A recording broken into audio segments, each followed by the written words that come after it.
창세기 44장. 요셉은 자기 집안일을 맡은 하인에게 이렇게 지시하였다. 너는 각 사람의 자루에 가져갈 수 있을 만큼 양식을 채우고 각자의 돈도 그 자루에 넣어라.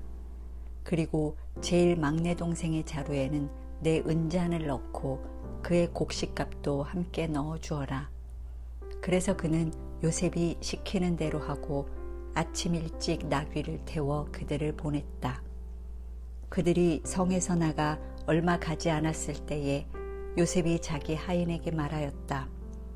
그 사람들을 급히 뒤쫓아가서 그들에게 어째서 너희가 선을 악으로 갚느냐? 너희가 무엇 때문에 내 주인이 가지고 술을 마시며 점치는 데 사용하는 은잔을 훔쳐갔느냐? 너희는 정말 악한 짓을 하였다고 말하라. 그 하인이 그들을 뒤쫓아가서 그대로 말하자 그들이 이렇게 대답하였다. 어째서 이런 말씀을 하십니까? 우리는 절대로 그런 짓을 하지 않았습니다. 우리 자루에 들어있던 돈도 우리가 가나안 땅에서 당신에게 가져갔는데 무엇 때문에 우리가 당신 주인의 집에서 은금을 도둑질하겠습니까? 우리 중에 누구든지 그것을 가진 자가 발견되면 그를 죽이십시오. 그리고 나머지는 당신의 종이 되겠습니다. 그때 그는 좋소. 그렇다면 당신들의 말대로 하겠소. 누가 그 은잔을 훔쳤든지 그 사람만 내 종이 될 것이며 나머지는 아무 죄가 없을 것이오 하였다. 그래서 그들이 각자 자루를 급히 땅에 내려 그것을 풀어놓자 그 하인이 장남부터 시작하여 막내 동생에 이르기까지 나이 순으로 샅샅이 뒤졌는데 그 잔이 베냐민의 자루에서 발견되었다. 이것을 본 형제들은 옷을 찢고 슬퍼하며 각자 짐을 나귀에 싣고 성으로 되돌아왔다. 유다와 그의 형제들이 요셉의 집에 이르렀을 때 요셉은 집에 그대로 있었다. 그들이 땅에 엎드려 그 앞에 절하자 요셉이 그들에게 말하였다. 너희가 어째서 이런 짓을 하였느냐? 나 같은 사람은 점으로 범인을 찾아낼 수 있다는 것을 몰랐느냐? 이때 유다가 대답하였다. 우리가 총리께 무슨 말을 할 수 있겠습니까? 우리가 무슨 변명을 하며 어떻게 우리의 무죄를 입증할 수 있겠습니까? 하나님이 우리 죄를 드러내셨으니 이제 우리와 이 잔이 발견된 자가 다 당신의 종이 되겠습니다. 그러자 요셉이 내가 그렇게 하지 않겠다. 잔을 훔쳐간 자만 내 종이 될 것이며 너희는 너희 아버지에게 평안히 돌아가거라 하자 유다가 그에게 가까이 가서 말하였다. 총리께 한 말씀만 드리겠습니다. 제발 저에게 노하지 마십시오. 총리께서는 왕과 다름이 없습니다. 전에 총리께서 우리에게 너희는 아버지나 다른 형제가 있느냐 하고 물으셨습니다. 그래서 우리에게는 나이 많은 아버지가 계시고 또 아버지가 노년에 낳은 어린 동생이 있는데 그의 형은 죽었고 그의 어머니가 낳은 아들 중에서 그만 남았으므로 아버지가 그를 무척 사랑합니다 하고 대답하였습니다. 그때 총리께서는 우리에게 그 아이를 데리고 와서 대면하게 하라고 하셨으므로 우리는 그 아이가 아버지를 떠날 수 없으며 만일 떠나게 되면 아버지가 죽게 될 것이라고 대답하였습니다. 그러나 총리께서는 우리에게 너희 막내 동생을 데려오지 않으면 너희가 다시는 나를 보지 못할 것이다 라고 하셨습니다. 그래서 우리가 우리 아버지에게 돌아가서 총리께서 하신 말씀을 그대로 전했습니다. 그 후에 우리 아버지가 다시 가서 양식을 좀 사오라고 하셨을 때 우리는 이렇게 대답하였습니다. 우리가 내려갈 수 없습니다. 막내 동생을 우리와 함께 가게 해주시면 우리가 내려가겠습니다. 그러나 막내 동생과 함께 가지 않으면 우리는 그 사람을 볼 수가 없습니다. 그때 아버지께서 이렇게 말씀하셨습니다. 너희도 알겠지만 내 아내 라헬은 나에게 두 아들만 낳아 주었다. 그런데 하나는 나를 떠났으니 맹수에게 찢겨 죽은 것이 틀림없다. 그때 이후로 내가 아직 그를 보지 못했는데 너희가 이 아이마저 내게서 뺏어가려고 하는구나. 만일 그에게 무슨 일이 일어나게 되면 너희는 백발이 된 나를 슬픔 가운데서 무덤으로 내려보내는 자들이 될 것이다. 아버지의 생명이 이 아이에게 달려있는데 우리가 아버지에게 돌아갈 때 만일 이 아이가 우리와 같이 가지 않으면 아이가 없는 것을 보고 아버지가 죽게 될 것입니다. 이렇게 되면 백발이 된 아버지를 우리가 죽이는 셈이 됩니다. 게다가 나는 아버지에게 목숨을 걸고 이 아이의 안전을 보장하며 만일 이 아이를 아버지에게 데리고 돌아오지 않으면 내가 평생 동안 그 죄의 대가를 치르겠습니다 하고 약속했습니다. 이 아이 대신 내가 총리의 종이 되어 여기에 머물러 있겠습니다. 그러니 제발 이 아이는 형제들과 함께 돌아가게 해주십시오. 내가 아이를 데리고 가지 않고 어떻게 아버지에게 돌아갈 수 있겠습니까? 아버지에게 불행한 일이 닥치는 것을 내가 참아 볼 수 없습니다. 45장. 요셉은 하인들 앞에서 더 이상 정을 억제할 수가 없어 큰 소리로 명령하여 모든 하인들을 물러가게 하고 형제들에게 자기가 누구라는 것을 알렸는데 그때 그곳에는 자기 형제들 외에 아무도 없었다. 그러고서 요셉이 큰 소리로 울자 이집트 사람들은 그가 우는 소리를 들었으며 또 그 소문은 바로의 궁전에까지 전해졌다. 요셉이 형들에게 나는 요셉입니다. 아버지께서 아직 살아계십니까? 하자 형들은 그 말을 듣고 너무 놀라 대답을 하지 못하였다. 그때 요셉이 형들에게 나에게 가까이 오십시오 하자 그들이 가까이 다가갔다. 그래서 요셉이 그들에게 이렇게 말하였다. 나는 형님들이 이집트에 판 동생 요셉입니다. 형님들이 나를 이곳에 팔았다고 근심하거나 한탄하지 마십시오. 하나님께서 우리 가족을 구하시려고 나를 형님들보다 먼저 이곳에 보내셨습니다. 이 땅에 2년 동안 흉년이 들었지만 앞으로도 5년 동안은 경작도 못하고 추수도 못할 것입니다. 하나님이 놀라운 방법으로 형님들을 구원하고 형님들과 형님들의 자손들이 살아남도록 하기 위해서 나를 형님들보다 먼저 보내셨습니다. 그러므로 나를 이곳에 보내신 분은 형님들이 아니라 하나님이십니다. 하나님이 나를 바로의 고문관으로 삼으시고 또 그의 모든 권한을 나에게 맡겨 온 이집트를 다스리는 총리가 되게 하셨습니다. 이제 형님들은 속히 아버지에게 돌아가셔서 아버지의 아들 요셉이 이렇게 말한다고 일러주십시오. 하나님이 나를 이집트의 총리로 삼으셨습니다.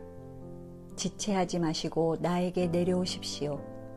아버지께서는 아들들과 손자들과 함께 아버지의 양과 소와 모든 소유를 이끌고 와서 이곳 고센 땅에 살면서 나와 가까이 계실 수 있습니다. 아직 5년 동안 흉년이 더 계속될 것이므로 내가 여기서 아버지를 보살피겠습니다. 그렇지 않으면 아버지와 집안 식구들과 짐승이 다 굶주리게 될 것입니다. 여러 형님들과 동생 베냐민도 내가 정말 요셉이라는 것을 보셨습니다. 그러니 이제 내가 이집트에서 누리고 있는 이 모든 영화와 형님들이 본 것을 다 아버지께 말씀드리고 서둘러 아버지를 모시고 내려오십시오. 그러고서 그가 자기 동생 베냐민을 끌어안고 울자 베냐민도 요셉을 끌어안고 울었다. 그리고 요셉은 형들과 하나하나 입맞추며 울었다. 그제서야 형들이 요셉과 말하기 시작하였다. 요셉의 형제들이 왔다는 소문이 바로의 궁전에 전해지자 왕과 신하들이 다 기뻐하였다. 그때 바로가 요셉에게 말하였다. 너는 내 형들에게 식량을 싣고 가나안 땅에 돌아가서 내 아버지와 가족을 데려오라고 하라. 내가 그들에게 이집트에서 제일 좋은 땅을 주겠다. 그들은 가장 좋은 농산물을 먹고 살 것이다. 또 너는 그들에게 이집트에서 수레를 가지고 가서 그들의 처자들과 아버지를 태워서 데려오라고 하라. 그들이 가져오지 못하는 물건에 대해서는 염려할 필요가 없다. 이집트의 제일 좋은 것이 다 그들의 것이 될 것이다. 야곱의 아들들이 그렇게 하기로 하자 요셉은 바로가 명령한 대로 그들에게 수레와 길에서 먹을 음식을 주고 또 그들에게 각각 옷 한 벌씩을 주었으며 베냐민에게는 은화 300개와 옷 5벌을 주었다. 그리고 그의 아버지에게는 수나귀 10마리에 이집트의 제일 좋은 물품을 싣고 또 암나귀 10마리에는 길에서 아버지에게 드릴 곡식과 빵과 음식을 실어 형들을 돌려보내며 형님들 길에서 다투지 마십시오 하였다. 그들이 이집트를 떠나 가나안 땅에 있는 아버지에게 가서 요셉이 아직 살아 있습니다. 그가 이집트의 국무총리가 되었습니다 하자 야곱은 깜짝 놀라며 그들의 말을 믿지 않았다. 그러나 요셉이 말한 것을 다 말해주자 그는 요셉이 자기를 태우려고 보낸 수레를 보고 그제서야 정신을 차리며 이렇게 말하였다. 더 물어볼 필요도 없다. 내 아들 요셉이 지금까지 살아있다니 내가 죽기 전에 가서 그를 봐야겠다. 46장. 그래서 야곱은 모든 소유를 가지고 그곳을 떠났다. 그는 브엘세바에 이르러 자기 아버지 이삭의 하나님께 제사를 드렸다. 그날 밤 하나님이 환상 가운데 나타나셔서 야곱아 야곱아 하고 부르셨다. 그때 야곱이 내가 여기 있습니다 하고 대답하자 하나님이 이렇게 말씀하셨다. 나는 하나님 곧 내 아버지의 하나님이다. 이집트로 내려가는 것을 두려워하지 말아라. 내가 거기서 내 후손을 큰 민족이 되게 하겠다. 내가 너와 함께 이집트로 내려갈 것이며 내 후손을 인도하여 다시 이 땅으로 올라오게 할 것이다. 그러나 너는 요셉이 지켜보는 가운데 이집트에서 죽을 것이다. 야곱이 브엘세바에서 떠날 때 그의 아들들은 바로가 보낸 수레에 자기들의 아버지 야곱과 처자들을 태웠다. 그들은 가나안 땅에서 얻은 가축과 모든 재산을 가지고 이집트로 갔는데 야곱은 그의 모든 자손 곧 그의 아들들과 손자들과 딸들과 손녀들을 데리고 이집트로 내려갔다. 야곱과 함께 이집트로 내려간 그의 가족들은 다음과 같다. 야곱의 맏아들인 르우벤의 아들인 한옥, 발루, 헤스론, 갈미, 시므온과 그의 아들인 여무엘, 야민, 오핫, 야긴, 소알, 그리고 가나안 여자에게서 태어난 사울, 레위와 그의 아들인 게르손, 고핫, 무라리, 유다와 그의 아들인 엘, 오난, 셀라, 베레스, 세라이며 엘과 오난은 가나안 땅에서 죽었다. 그리고 베레스의 아들인 헤스론과 함을, 이사갈과 그의 아들인 돌라, 부아, 야숲, 시므론, 스불론과 그의 아들인 세렛, 엘론, 얄르엘이다. 이상은 레아가 메소포타미아에서 야곱에게 낳은 아들들과 그 자손들이며 이들은 그녀의 딸 디나를 포함하여 남녀 모두 33명이었다. 그리고 갓과 그의 아들인 스본, 학기, 순이, 에스본, 에리, 아로디, 아렐리, 아셀과 그의 아들인 임나, 이스와, 이스위, 브리아, 그들의 누이 세라, 그리고 브리아의 아들인 헤벨과 말기엘이다. 이상은 라반이 그의 딸 레아에게 준 여종 실바가 야곱에게 낳은 자손들로 모두 16명이었다. 야곱의 아내 라헬은 요셉과 베냐민 두 아들을 낳았는데 요셉은 이집트에서 헬리오폴리스의 제사장 보디베라의 딸인 아스낫과 결혼하여 므낫세와 에브라임을 낳았다. 그리고 베냐민의 아들은 벨라, 베길, 아스벨, 게라, 나아만, 에히, 로스, 뭇빔, 훗빔, 아르시다. 이상은 라헬이 야곱에게 낳은 자손들로 모두 14명이었다. 또 단과 그의 아들 후심, 납달리와 그의 아들인 야셀, 구니, 예셀, 실렘이다. 이상은 라반이 그의 딸 라헬에게 준 여종 비라가 야곱에게 낳은 자손들로 모두 7명이었다. 이와 같이 야곱과 함께 이집트에 내려온 사람들은 그의 며느리들 외에 모두 66명이었는데 야곱과 요셉 그리고 이집트에서 요셉에게 태어난 두 아들을 포함시키면 이집트로 내려온 야곱의 가족들은 모두 70명이었다. 야곱이 먼저 유다를 요셉에게 보내 고센에서 만나자고 하였다.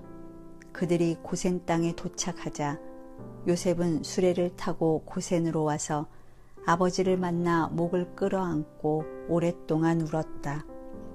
이때 야곱이 요셉에게 내가 아직 살아있는 것을 내 눈으로 똑똑히 보았으니 이제는 죽어도 여한이 없다 하였다. 그리고 요셉은 형들과 그들의 가족들에게 이렇게 말하였다. 내가 바로에게 가서 가나안 땅에 살던 내 형님들과 아버지의 가족들이 모두 여기에 왔다고 말해야겠습니다. 나는 또 왕에게 그들은 목축을 하는 사람들이므로 모든 재산을 가지고 양과 소도 함께 끌고 왔습니다 하고 말하겠습니다. 바로가 형님들과 여러 가족들에게 직업이 무엇이냐고 묻거든 우리는 어렸을 때부터 지금까지 우리 조상들처럼 목축을 해왔습니다 하고 말하십시오. 이집트 사람들이 목축하는 사람들을 천시하기 때문에 형님들과 여러 가족들은 고센 땅에서 살게 될 것입니다. 47장 요셉은 바로에게 가서 내 아버지와 형제들이 양과 소와 모든 재산을 가지고 가나안 땅에서 와서 지금 고센에 있습니다 하고 보고하였다. 그러고서 그는 자기 형제들 중 5명을 택하여 바로에게 데리고 가서 보였다. 그러자 바로가 요셉의 형들에게 그대들의 직업은 무엇인가 하고 물었다. 그래서 그들은 바로에게 우리는 우리 조상들과 마찬가지로 목자들입니다 하고 대답하며 다시 이렇게 말하였다. 가나안 땅에는 기근이 심하여 우리 짐승을 기를 목초지가 없으므로 우리가 이곳에 잠시 살려고 왔습니다. 제발 저희들을 고센 땅에서 살게 해주십시오. 그때 바로가 요셉에게 말하였다. 내 아버지와 형제들이 너에게 왔으니 이제 너는 그들을 이집트의 제일 좋은 목초지인 고센 땅에 살게 하라. 이집트의 모든 땅을 처분할 권한이 너에게 있지 않느냐. 그리고 그들 가운데 유능한 사람들이 있거든 그들에게 내 짐승을 맡겨 관리하게 하라. 요셉이 자기 아버지 야곱을 모셔다가 바로 앞에 세우자 야곱은 축복하는 말로 그에게 인사하였다. 이때 바로가 야곱에게 연세가 얼마나 되셨습니까 하고 묻자 야곱은 이렇게 대답하였다. 나그네처럼 살아온 세월이 130년이 되었습니다. 내 조상들의 나그네 생활에 비하면 내 나이가 얼마 되지 않지만 정말 고달픈 세월을 보냈습니다. 그러고서 야곱은 바로에게 축복의 인사를 하고 그 앞에서 나왔다. 요셉은 바로가 명령한 대로 자기 아버지와 형제들을 이집트에 정착시키고 그들에게 이집트의 제일 좋은 땅인 라암셋을 주었으며 또 요셉은 그의 아버지와 형제들과 그들의 모든 가족들에게 식구수에 따라 양식을 공급하였다. 기근이 더욱 심하여 온 땅에 양식이 없어서 이집트와 가나안 사람들이 굶주림으로 쇠약해 가고 있었다. 요셉이 곡식을 팔아 이집트와 가나안 땅에 있는 돈을 모조리 거두어 바로의 궁전으로 가져왔다. 이집트와 가나안 땅에 돈이 다 없어지자 이집트 사람들이 모두 요셉에게 와서 우리에게 양식을 주십시오. 어떻게 우리가 이대로 죽을 수 있습니까? 우리 돈은 이미 다 떨어졌습니다 하였다. 그때 요셉이 여러분의 짐승을 끌어오십시오. 돈이 떨어졌다면 짐승으로 양식을 바꾸어 주겠습니다 하고 대답하였다. 그래서 그들은 자기들의 짐승을 요셉에게 끌고 왔다. 요셉은 그 해에 그들의 말과 양과 소와 나귀 곧 그들의 모든 짐승을 받고 대신 그들에게 양식을 공급하였다. 그 해가 다 지나가고 새해가 되자 백성들은 요셉에게 와서 다시 이렇게 말하였다. 우리가 총리께 숨기지 않고 말씀드립니다. 이제는 우리 돈이 다 떨어졌고 우리 짐승도 총리께 다 돌아갔으니 우리가 총리께 내놓을 것이 아무것도 없으며 남은 것이라고는 우리의 몸과 토지뿐입니다. 우리가 어째서 토지를 가지고 이대로 죽어야 합니까? 우리와 우리 토지를 사고 양식을 주십시오. 우리가 토지를 왕에게 드리고 우리는 왕의 종이 되겠습니다. 우리에게 종자를 주셔서 우리가 죽지 않고 살게 해주십시오. 그러면 땅이 황폐하게 되지는 않을 것입니다. 그래서 요셉은 이집트의 모든 토지를 사서 바로에게 바쳤다. 이와 같이 이집트 사람들이 기근에 시달리다 못해 하는 수 없이 토지를 팔게 되었으므로 모든 땅이 다 바로의 소유가 되었다. 요셉은 모든 백성을 노예로 삼고 이집트 전역의 토지를 사들였으나 제사장들의 토지는 사지 않았다. 이것은 그들이 바로가 제공하는 양식을 먹고 살았으므로 자기들의 땅을 팔지 않았기 때문이었다.